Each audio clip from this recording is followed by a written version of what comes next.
Assalamualaikum, hai selamat pagi anak-anak mustika semuanya. Gimana kabarnya hari ini? Miss harap kalian semua dalam keadaan sehat walafiat ya.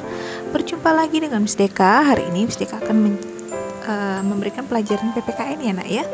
Di PPKN ini kita masih di bab 2 ya, di KD 3.2, memahami hak, kewajiban, serta tanggung jawab ya, sebagai warga negara dalam kehidupan sehari-hari. Nah, setelah sebelumnya kita membahas tentang hak warga negara ya, hak warga masyarakat, kewajiban, juga ada tanggung jawab warga masyarakat, serta pelaksanaan hak, kewajiban, dan tanggung jawab sebagai warga masyarakat. Hari ini kita akan belajar tentang hak, kewajiban, dan tanggung jawab yang terkandung dalam peraturan bagian E ya. Jadi tujuannya hari ini Miss akan menjelaskan tentang hak, kewajiban, dan tanggung jawab yang terkandung dalam peraturan. Oke, silakan buka bukumu halaman 53.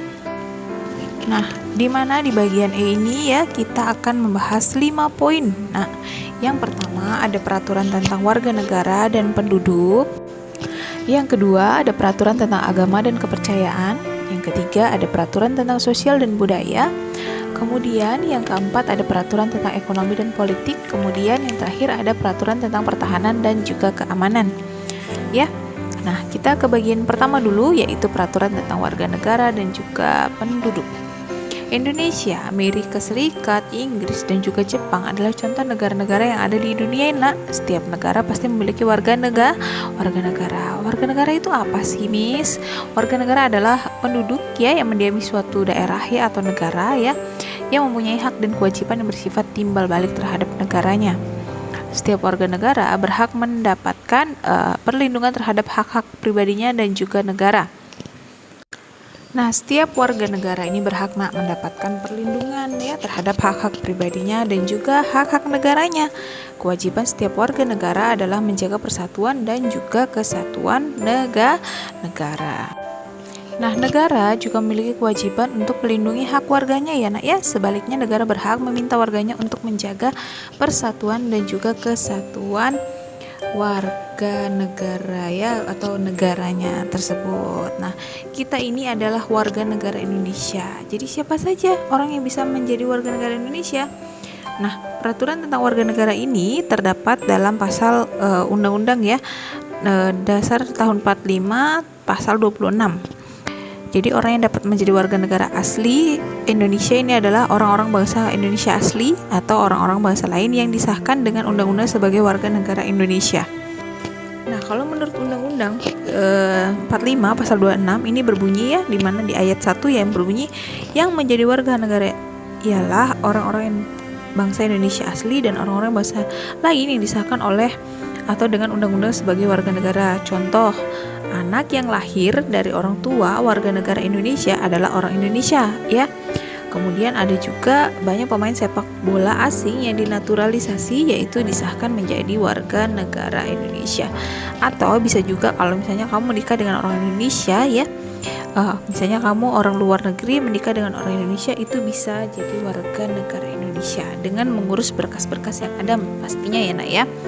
Jadi di peraturan tentang warga negara dan juga penduduk ini intinya kita tuh hak-hak kita tuh dilindungi oleh negara ya. Dilindungi di sini berarti ada undang-undang yang mengatur bagaimana hak-hak kita itu bisa terpenuhi seperti itu. Oke. Jadi jelas ya. Kemudian yang nomor 2, lanjut peraturan tentang agama dan juga kepercayaan. Salah satu ciri khas kepribadian bangsa Indonesia adalah kepercayaan terhadap Tuhan Yang Maha Esa. Hal ini tercantum dalam sila pertama Pancasila yang berbunyi ketuhanan Yang Maha Esa, dan juga diatur dalam Undang-Undang 45 di mana tentang kebebasan beragama. Nah, jadi di sini di undang-undang itu diatur pada pasal 29 ayat 1 dan ayat 2 yaitu tentang negara berdasar atas ketuhanan Yang Maha Esa. Yang ayat kedua, negara menjamin kemerdekaan tiap-tiap penduduk untuk memeluk agama masing-masing dan juga untuk beribadah menurut agama dan kepercayaan itu ya. Jadi negara ini memberikan kita ya kenyamanan dalam memeluk agama ya, jadi memberikan kebebasan dalam memeluk agama dan juga untuk misalnya memberikan kenyamanan untuk beribadah ya. Jadi itu tadi contoh penjelasan dari Undang-Undang 45 pasal 29 tentang agama ya nak ya. Nah, tapi hak, kewajiban dan tanggung jawab yang muncul dari undang-undang ini adalah sebagai berikut. Yang pertama, hak untuk beribadah sesuai dengan ajaran agama. Kemudian kita juga berkewajiban untuk menghormati teman yang sedang beribadah ya. Jadi kita yang pertama tadi hak untuk beribadah sesuai ajaran agama. Kamu agamanya apa? Ya ibadahlah sesuai dengan ajaran agama tersebut. Kemudian yang kedua, kewajiban kita untuk menghormati teman yang sedang beribadah. Kalau ada temanmu sedang beribadah ya, apalagi teman berbeda agama, tolong dihormati ya, ditungguin dulu. Kalau mau main, ditungguin dulu temannya ibadah ya. Selesai ibadah barulah ikut main. Yang ketiga, kita juga harus bertanggung jawab untuk tidak membeda-bedakan teman berdasarkan agama yang dianutnya. Jadi gak boleh nih hanya berteman dengan agama Islam terus sama agama Kristen gak mau, gak boleh ya. Kita gak boleh beda-bedakan, semua teman sama ya nak ya. Yang terakhir, ada tanggung jawab untuk mererat persatuan dan kesatuan antar umat beragama. Jadi kita punya tanggung jawab untuk mempererat ya silaturahmi kita biar persatuan dan juga kesatuan antar umat beragama ini dapat terjalin secara harmonis ya. Nah, contoh ini di bawah itu ada gambar ya. Ada 4. Yang pertama itu agama Islam, orang lagi sholat. Kemudian agama Buddha ya, orang lagi sembahyang. Kemudian di agama Kristen tuh lagi di mana ya? Lagi di gereja ya nak ya. Dan kemudian ada Konghucu ya. Kebebasan warga negara untuk menjalankan ibadah sesuai dengan ajaran agamanya dijamin oleh undang-undang ya. Jadi kita tentang agama juga dijamin nak dalam undang-undang ya. Oke, kalau sudah, kita ke bagian yang ketiga yaitu peraturan tentang sosial dan budaya. Kamu tentu sudah tahu ya nak ya bahwa Indonesia ini memiliki beragam suku, bangsa dan juga budaya. Masyarakat juga memiliki mata pencarian ya atau jenis pekerjaan ya nak ya yang bermacam-macam juga. Namun hak dan kewajiban setiap warga negara itu sama. Tidak ada satu suku atau budaya pun atau jenis pekerjaan yang kedudukannya itu lebih tinggi dari yang lain. Ya, mau kamu presiden, pejabat itu nggak ada yang lebih tinggi, semuanya sama ya. Tidak ada yang pemenuhan haknya didahulukan dari yang lain. Mentang-mentang kamu pejabat misalnya atau anak pejabat jadi kamu didahulukan gitu kepentingannya, itu nggak ini ya, nggak boleh ya nak ya. Semuanya harus sama gitu. Jadi setiap orang juga tidak boleh melalaikan kewajibannya karena kedudukannya ya. Mentang-mentang kamu presiden terus kamu nggak bayar pajak, nggak boleh. Mentang-mentang kamu pejabat kamu nggak bayar pajak, nggak boleh ya. Kita punya kewajiban dalam melaksanakan kewajiban kita sebagai warga negara ya nak ya. Jadi harus dilakukan secara seimbang, semuanya itu sama. Mau kamu sukunya Jawa, Batak ya, mau jenis pekerjaanmu lebih tinggi daripada yang lain, semuanya sama ya, nggak boleh melalaikan kewajiban. Kemudian ada undang-undang yang mengatur ya supaya hak dan kewajiban setiap warga negara ini tetap seimbang, yaitu di pasal 31 ayat 1 dan juga pasal 32 ayat 1. Di mana bunyinya pasal Undang-Undang 1945 pasal 31 ini ayat 1 bunyinya setiap warga negara berhak mendapatkan pendidikan ya. Seperti kalian sekarang ini mendapatkan pendidikan ya. Jadi negara itu menjamin atau memberikan pendidikan gratis dari SD sampai SMA ya nak ya. Nah, seperti itu. Itu jadi untuk menjamin kalian untuk mendapatkan pendidikan hingga setinggi-tingginya ya. Itu haknya kalian ya. Kemudian di pasal 32 ayat 1 itu negara memajukan kebudayaan nasional di Indonesia di tengah peradaban dunia dengan menjamin kebebasan masyarakat dalam memelihara dan juga mengembangkan nilai-nilai budayanya. Contoh, misalnya ada batik nak, batik itu diperjuangkan oleh bangsa Indonesia agar tidak diklaim oleh negara lain dengan cara apa? Disahkannya batik ya, dia mengurus ke dunia sana ya, ke pusat untuk mensahkan batik sebagai warisan, salah satu warisan budaya nasional Indonesia ya. Jadi nggak ada negara yang boleh mengklaim bahwa batik itu punya negara orang lain ya, hanya itu punya Indonesia, begitu ya nak ya. Nah, Di sini juga ada contoh keseimbangan antara hak dan kewajiban warga masyarakat yang terkandung dalam undang-undang tersebut, yaitu yang pertama hak untuk memperoleh pendidikan tadi ya nak ya. Kemudian yang kedua kewajiban kita untuk mengikuti pendidikan ya, seperti sekarang kalian Miss berikan pendidikan buat kalian wajib ikutin pendidikan tersebut ya nak ya, nggak boleh lalai ya, karena orang tuanya sudah bayar mahal ya, jadi nggak boleh lalai, harus diikutin. Kemudian yang ketiga hak untuk menikmati kebudayaan nasional, jadi kalian berhak ya mengikuti kebudayaan nasional tersebut, menikmati ya. Misalnya ada acara kebudayaan seperti pameran seperti itu ya, boleh. Misalnya ada acara adat atau kebudayaan yang daerah tradisional, misalnya ada acara kuda lumping, itu boleh nonton nak ya. Ada reog itu termasuk budaya ya nak ya, itu boleh nonton ya nak ya, untuk dinikmati ya. Kemudian terakhir ada kewajiban kita untuk melestarikan kebudayaan nasional ya. Jadi kewajiban kita untuk melestarikan kebudayaan nasional ini contohnya apa? Misalnya kita di sekolah ya nak ya, ada Hari Kartini, itu biasanya kita pakai apa? Ya pakai baju pakaian daerah, itu termasuk salah satu melestarikan budaya nasional ya. Ada lomba nyanyi lagu daerah, itu termasuk ya nak ya. Jadi kita melestarikan kebudayaan nasional tersebut dengan cara-cara seperti itu, karena kita masih anak sekolah ya nak ya. Nah itu tadi penjelasan dari nomor 3, jelas ya nak ya. Nah kalau sudah, kita ke poin nomor 4 dan juga poin nomor 5. Oke, selanjutnya yang keempat yaitu peraturan tentang ekonomi dan juga politik, di mana peraturan di bidang ekonomi ini diperlukan supaya rakyat Indonesia menjadi apa? Sejahtera. Warga masyarakat berhak untuk hidup dengan sejahtera ya. Warga yang sejahtera dapat memenuhi kebutuhan dasarnya, yaitu apa? Kebutuhan apa? Sandang ya, atau pakaian ya, pangan atau makan, dan juga papan atau rumah ya. Selain itu juga ia dapat memenuhi kebutuhan lainnya seperti pendidikan dan juga kesehatan. Oke, Miss jelaskan sedikit di sini ya nak ya. Jadi di mana di sini pemerintah ya menjamin kesejahteraan kalian. Misalnya dengan apa? Kalau kalian warga kurang mampu, biasanya diberikan sama pemerintah itu bantuan-bantuan ya nak ya, bantuan sembako atau beras murah seperti itu ya nak ya. Kemudian juga kayak pendidikan gratis ya. Kemudian ada juga kesehatan ya, kalau kalian pakai BPJS itu gratis ya nak, kesehatan ya. Nah itu cara pemerintah dalam meningkatkan atau menjamin kesejahteraan kalian ya. Jadi jangan jangan berpikir bahwa pemerintah itu tidak memperdulikan warganya, tapi sebenarnya banyak hal yang disiapkan oleh pemerintah untuk menjamin kesejahteraanmu ya. Jadi negara juga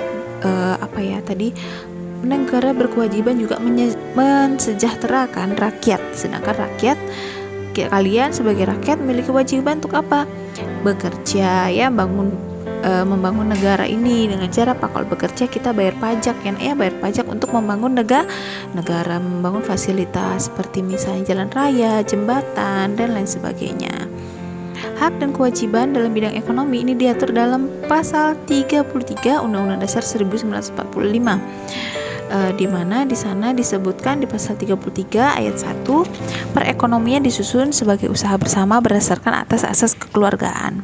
Yang kedua, cabang-cabang produksi yang penting bagi negara dan juga yang menguasai hajat hidup orang banyak dikuasai oleh negara. Yang terakhir, bumi dan air dan juga kekayaan alam yang terkandung di dalamnya dikuasai oleh negara dan dipergunakan untuk sebesar-besarnya kemakmuran rakyat ya. Jadi di mana pasal 33 ini mengandung 3 ayat yang semuanya ya itu hajat hidup orang banyak itu dikuasai oleh negara ya, dikelola oleh negara. Sumber daya juga dikelola oleh negara agar dipergunakan dengan baik untuk kemakmuran rakyat, seperti itu ya. Nah ada lagi nih nak yang undang-undang yang mengatur, yaitu pasal 34 ya nak ya, dimana masih tentang ekonomi ya. Fakir miskin dan juga anak-anak terlantar ini dipelihara oleh negara. Nah fakir miskin dan anak terlantar ini juga memiliki hak untuk hidup sejahtera ya. Makanya sebenarnya pemerintah ini memberikan banyak ya nak ya sebenarnya bantuan untuk fakir miskin dan juga anak terlantar. Jadi misalnya ada anak-anak terlantar itu biasanya nanti diambil oleh dinas sosial kemudian dibina ya. Nah seperti itu. Jadi nanti nggak ditelantarkan begitu saja ya, nggak, tapi ada instansi yang mengasuh nanti ya anak-anak terlantar ini, membina ya supaya menjadi pribadi yang lebih baik dan tidak turun ke jalan untuk menjadi misalnya minta-minta ya, seperti itu ya. Nah fakir miskin ini juga diberi bantuan oleh pemerintah ya. Kalau dia nggak punya rumah biasanya dikasih subsidi rumah ya, atau disediakan tempat tinggal, dan juga diberi bantuan seperti itu ya. Jadi biar sejahtera. Tapi banyak ya zaman sekarang tuh orang malah nggak mau dikasih pemerintah, katanya ribet lah apalah gitu ya, padahal sebenarnya tinggal ngurus berkas saja sudah selesai ya. Oleh karena itu negara memelihara mereka sesuai dengan pasal 34 tadi anak ya. Nah beberapa tindakan yang dapat kita lakukan sesuai dengan undang-undang tersebut adalah sebagai berikut. Yang pertama, kita harus menghemat air dan listrik ya, tidak menyalakan air atau listrik yang tidak perlu gitu ya, nggak perlu. Jadi pakai secukupnya. Yang kedua, menyisihkan uang saku untuk ditabung ya, ini penting banget ya nak ya. Yang ketiga, kita harus menjaga kebersihan dan kelestarian lingkungan. Yang terakhir, memberikan sumbangan pada orang yang membutuhkan ya.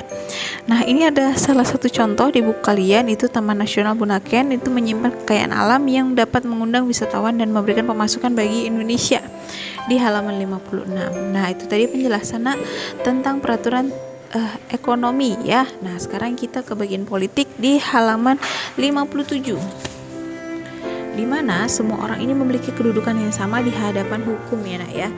Jadi kamu mau presiden, mau pejabat daerah maupun negara, mau kamu siapapun ya, warga sipil ya, warga biasa, itu punya kedudukan yang sama di mata hukum. Jadi nggak ada yang spesial hanya karena kamu misalnya anak pejabat terus kamu nggak bisa dihukum karena kamu punya kedudukan orang tuanya, nggak boleh kayak gitu ya nak ya, harus tetap dihukum sama ya nak ya.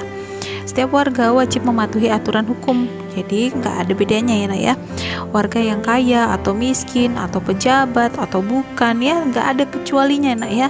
Jika nggak mematuhi aturan hukum ya udah harus kena sanksi, harus kena hukum ya.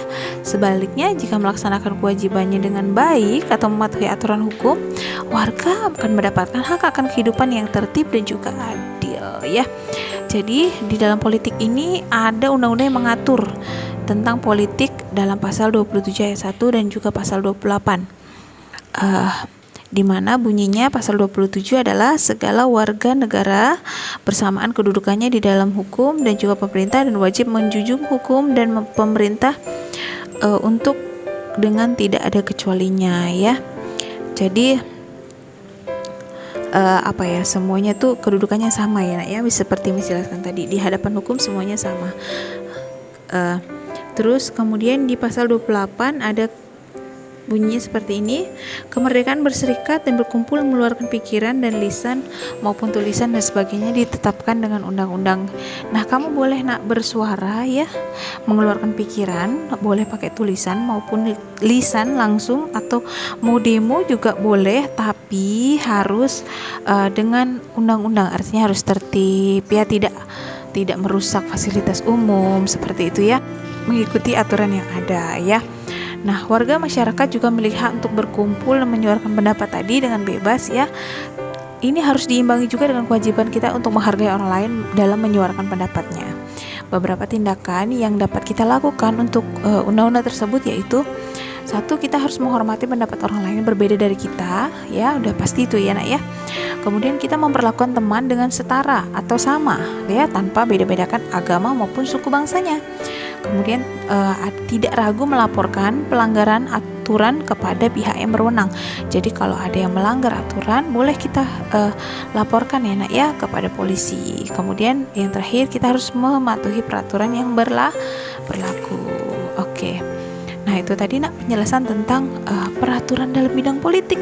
Jelas ya nak, semua dari 1 sampai 4 tadi Miss jelaskan bahwa semuanya tuh ada undang-undang yang mengatur kita untuk bisa beragama, untuk kita biar bisa sejahtera ya, di hadapan hukum kita gimana ya, itu sudah ada undang-undangnya ya yang mengatur. Jadi sejahtera sekali kita sebenarnya, Nak ya.